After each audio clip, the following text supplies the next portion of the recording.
Como é que fica, então?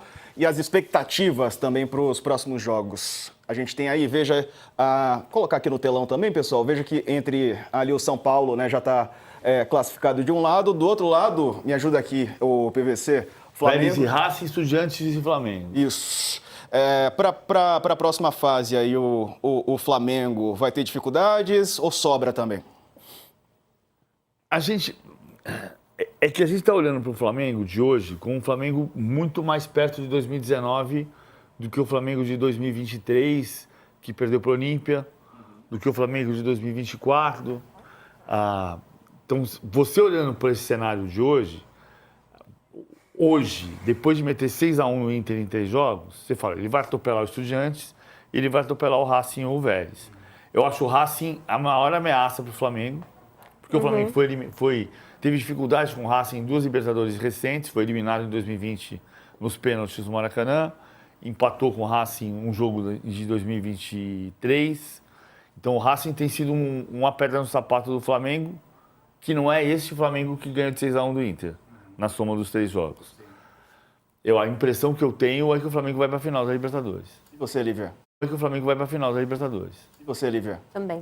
Tenho essa impressão bem forte, assim, inclusive olhando, né, para esse chaveamento, né, Vélez e Racing. Cara, eu acho que assim, por mais que eu acho que o Racing é um time, né, mais preparado, mais copeiro, né, e tudo mais. Inclusive, deu muito trabalho para o Corinthians do ano passado ali na semifinal. Eu ainda acho que qualquer um dos dois seriam times, assim, muito mais tranquilos pro Flamengo do que qualquer outro brasileiro, por exemplo, que vamos supor que tivesse mais brasileiros desse lado da Botafogo e São Paulo do lado do Flamengo. Do lado do Flamengo, eu acho que está do lado provável do Palmeiras. Agora, exatamente. Será que o dinheiro conta nisso também? O Flamengo, por ter mais potencial financeiro, tem um melhor time também? Hoje tinha uma chamada na primeira página do UOL falando sobre se o Flamengo vai ser o Real Madrid, então o Palmeiras tem que ser o Barcelona. Mas a ameaça que fica posta e que é um desejo do Flamengo desde esse projeto Flamengo, não é espanholizar. Eu sempre recusei a história da espanholização do futebol brasileiro, porque eu entendo que não existe ainda esse processo. Então, por exemplo, em 2010, 2011, falava-se de espanholização com Flamengo e Corinthians. E em 2016 começou a se falar de espanholização com Flamengo e Palmeiras, porque o Corinthians não conseguiu espanholizar. Mas se você pegar o Campeonato Brasileiro de 2016 para cá, o Campeonato Brasileiro teve campeão e vice. 16, Palmeiras vice o Santos. 17, Corinthians vice o Palmeiras. 18, Palmeiras campeão vice o Flamengo. 19, Flamengo vice o Santos. 20, Flamengo vice o Internacional. 21, Atlético vice o Flamengo. 22, Palmeiras vice o Internacional. 23, Palmeiras vice o Grêmio. 24, Botafogo vice o Palmeiras. Eles estão sempre ali em primeiro e segundo, mas você tem Corinthians, Atlético e Botafogo campeões também. O espanholizar é você pensar que de 2005 a 2025, em 21 campeonatos... Uma polarização, né? Barcelona e Real Madrid foram campeão e vice. De 21 foram campeão e vice em 17. Isso é espanholizar. Isso não aconteceu aqui. E eu acho isso totalmente prejudicial à Liga. Claro. A La Liga, inclusive, precisa fazer, né, movimentos de marketing, de mídia, para tentar, de alguma forma, atrair esse público para uma descentralização do poder, digamos assim, né? Eu acho, hoje, com o elenco... Desculpa. Pode falar. Hoje, no dia posterior a esse 6-1, o risco que a gente olha... que não é um risco, é uma oportunidade para o Flamengo e é um risco para a Liga, não é de espanholização, é de alemanização, é de germanização. O que seria? O Bayern ganha todo ano. Sim, um só, né? Que é o que o Flamengo sempre quis. O Flamengo sempre mirou o Bayern. O Flamengo não mira o Real Madrid, o Flamengo mira o Bayern. Que é você ser hegemônico no seu país e conseguir ganhar no seu continente. Que é o que o Bayern faz. Aliás, Igor, teve também aqui renovação, né? Foi fechado o contrato com a patrocinadora, 250 milhões por temporada. É mais dinheiro entrando.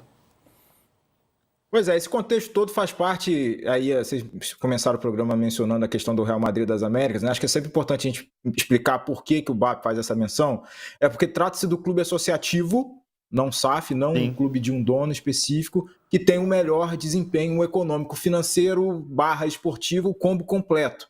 Né? O tamanho, a pujança que o Real Madrid tem, então por isso que o Flamengo entende que pode ser o Real Madrid do lado de cada oceano, né? Das Américas. E aí a gente vai somando também, e não dá só para atribuir essas vitórias ou esse desempenho de ontem ao poder financeiro do Flamengo. Preciso considerar também que alguns clubes, quando têm a oportunidade de ter uma bolada em mãos, eles fazem contratações que não dão certo. Se a gente lembrar o Internacional, ainda no bojo ali da situação da assinatura dos contratos, da Liga Forte União e tal, os caras vieram com Ener Valencia e Borré, investimentos altos e tal, e os caras nesse momento, tecnicamente, estavam ontem no banco de reservas, né? O Ricardo Martins está sendo usado. Então, há de se entender também que não é só uma questão de ter dinheiro para fazer uma contratação X, mas é claro que o Flamengo hoje consegue ter uma margem de erro que consegue ter mais tranquilidade nisso tudo. Errou com o Juninho, até o momento, né?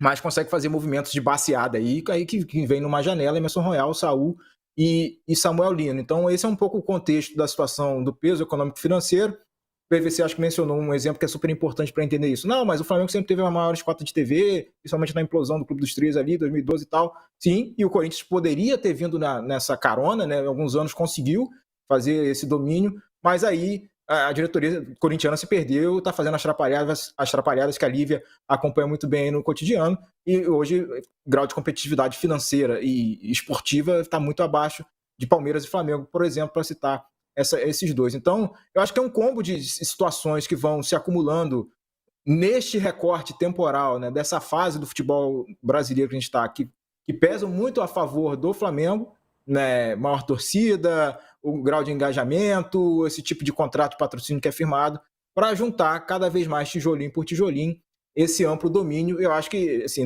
na meta é o que o PVC mencionou, né? Se o Flamengo puder ser o Bayern de Munique, ele vai ser, mas com essa ressalva, né, do Bayern como dominante esportivamente falando, mas no aspecto jurídico do time, da criação, no modelo associativo, que é o do Real Madrid, por isso que o BAP faz a referência ao Real Madrid.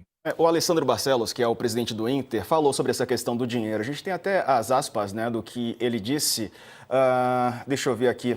Ele falou assim, algumas coisas ficariam de melhor tom se nós tivéssemos vencido o jogo. Mas a verdade é que a gente precisa aprofundar um pouco mais esse tema do futebol brasileiro e das diferenças que se colocam. O investimento nessa janela da ordem de 277 milhões de reais contra um investimento de 27 milhões são 10 vezes mais. Se nós falarmos das últimas 4 janelas, foram 600 milhões de reais em investimentos. A gente precisa cuidar disso para que possa manter a competitividade.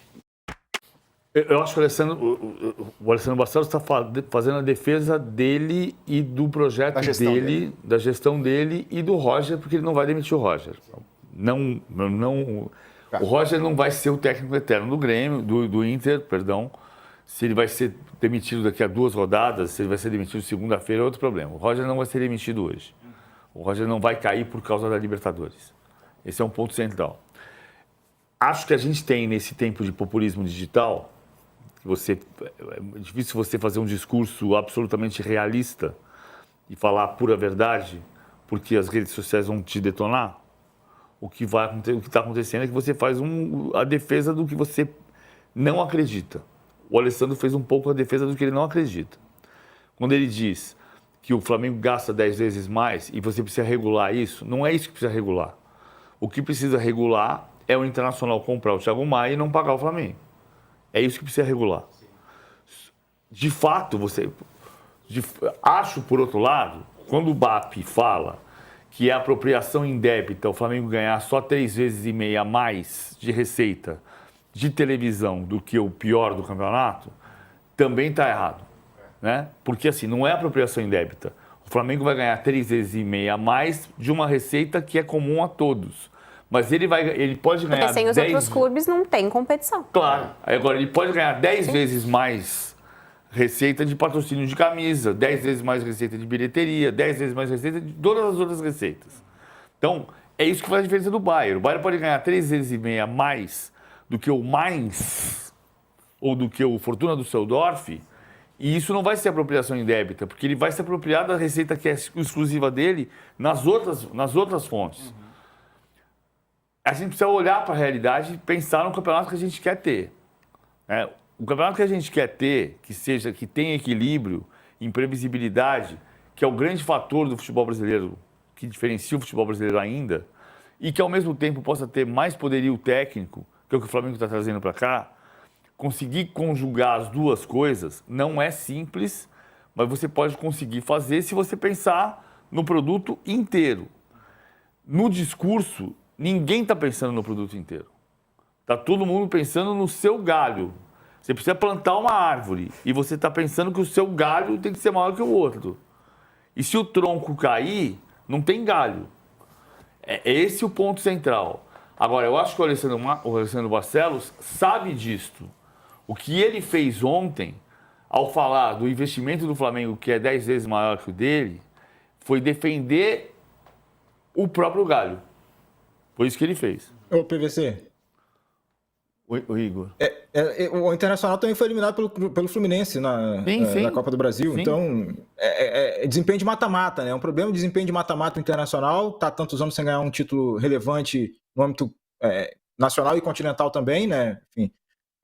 E aí o presidente do Inter está tentando uma solução ali para escapar dessa pressão que está sendo, ao qual está sendo submetida lá por conta dessa questão dos resultados. Então, vai além de um suposto domínio já em curso do Flamengo, né? Até porque se a gente for olhar o Brasileirão, o Flamengo não ganha o campeonato desde 2020. Então, nacionalmente não existe ainda essa nem espanholização, nem alemanização que você mencionou, né? Não viramos a Bundesliga, né? Ainda, né? Dentro desse escopo. Agora, esse ano, o Flamengo se acertou com o treinador, finalmente, que está conseguindo colocar o time em bom andamento, priorizando o Campeonato Brasileiro, né? Ainda que eles neguem que queriam estar, obviamente, na Copa do Brasil ainda, mas nitidamente o Flamengo está tratando o brasileiro com a vera, né? Não querendo deixar ponto algum pelo caminho, ao contrário de outras temporadas que a gente viu. Então, tem esse elemento calendário ainda que ajuda, elemento ruim, né? Que é o calendário bagunçado do Campeonato Brasileiro, mas que ajuda a nivelar o jogo por aqui. Você falou da quantidade de jogos, é isso que eu acho que contribui para que a gente não veja algum clube desgarrando mais ou menos do que o outro. Mas o que existe, sim, é um fenômeno, acho que não só restrito ao campeonato, ao futebol brasileiro, ou ao futebol sul-americano, de concentração de renda. Isso sim, isso em todos os lugares, todos os campeonatos do mundo. Você vê a Premier League mais assim, em níveis diferentes, em proporções diferentes de bolo, mas uma concentração de renda. Na Itália, na Alemanha, enfim, América do Sul, aqui do futebol brasileiro. A gente vai conseguir acompanhar esses efeitos, talvez até do Mundial de Clubes, no que o River Plate e Boca forem fazer nos próximos anos, depois dessas receitas de participação do Mundial de Clubes. Então, eu vejo uma concentração de renda generalizada. Se a gente for olhar a distância do que a elite brasileira tem hoje em relação a times de Série B, tá ficando maior a distância, né, de um clube que hoje sobe da B para A do que essa galera que está frequentando essas competições internacionais com mais frequência. Eu vou mencionar, por exemplo, os 4 que Botafogo à parte, né, com essas questões do texto todas, mas enfim, do que os 4 que foram para o Mundial de Clubes, por exemplo, né? Você vê a distância deles em relação ao cara que sobe da B para A, né? Então a gente já vê uma distância ainda maior nessa questão financeira no contexto do futebol como um todo. E mesmo assim o Mirassol está em 6º lugar e o Internacional está em 12º. E um Internacional oscilante, que ganha, perde até em casa, tem uma dificuldade muito grande de ser um time coeso, de ter regularidade. Então, o Mirassol nisso está dando um show. Tá melhor. Ô Igor, obrigado, viu, meu amigo? Bom trabalho para você aí no Rio. Valeu, Diego. Eu descobri o que é o seu bonequinho. Que bonequinho? Ontem tinha uma galera falando que isso aqui era torcedor do Botafogo. O pessoal confundiu, não se lembrou da campanha de marketing da empresa aqui. Enfim, eu vi depois. Ele é cabeçudinho, eu gosto desses bonequinhos. Eu ia falar o que ele parece, mas aí vai pra política e acho que vai dar problema. Deixa pra lá. Não, ele é o Louco Abreu. Tá. É o Louco Abreu. Valeu, Igor. O Louco Abreu tá usando uma camisa diferente de um clube que ele não vestiu a camisa. Então por isso. É pra confundir. Valeu, Igor. Abraço. Tchau, amigo. Valeu.